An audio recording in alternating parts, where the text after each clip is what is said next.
Righto everyone listening. So today we're going to be talking about energy, how we utilise it and obtain it, and we're also going to be discussing some anatomical definitions of movement that are results of this energy use.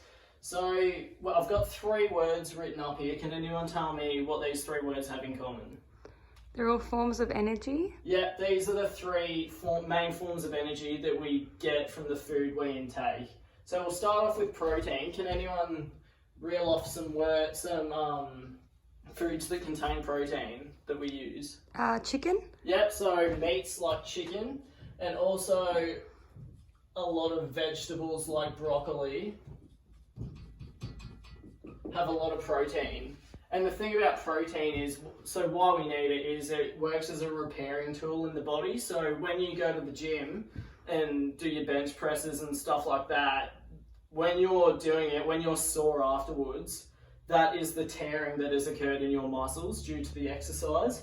So the protein that you intake will help repair these muscles, which actually makes them bigger. So the growth of muscle is due to the protein repairing the muscles.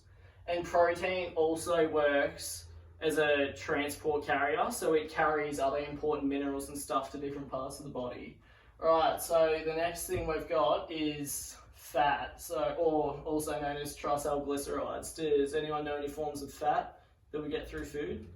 Alright, so we've got things like different types of fish, like salmon, and also avocados are another form of food that have a lot of...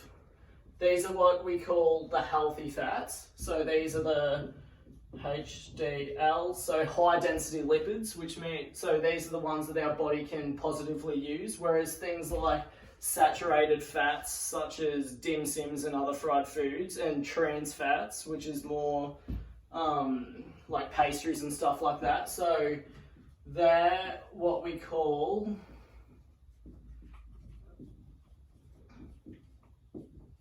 low density lipids.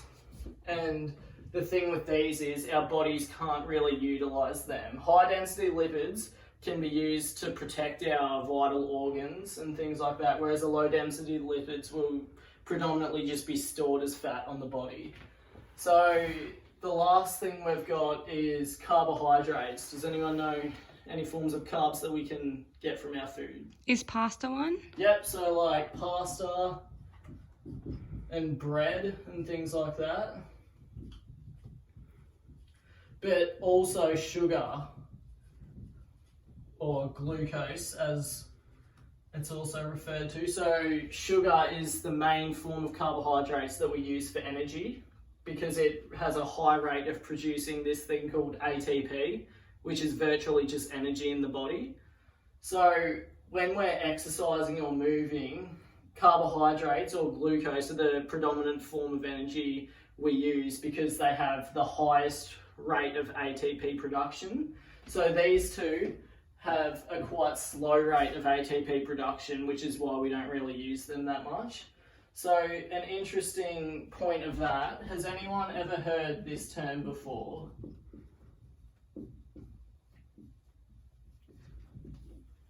Anyone ever heard of hitting the wall before? Righto, so hitting the wall, this commonly occurs in triathlons and marathons and things like that. And what this is so the endurance athlete, they'll have run out of their carbohydrate stores. And because of this, they're left to refer to their fat and protein stores as energy, which have a much slower rate of ATP production. So what you'll see is they often look like zombies or maybe even drunk people because their bodies physically can't keep up with the demand for energy that it can produce. So that's what happens when carbohydrate stores run out, which is why carbs are probably the most important form of energy we need, the most important energy intake, you could say. Has everyone got that under control? Righto, moving on.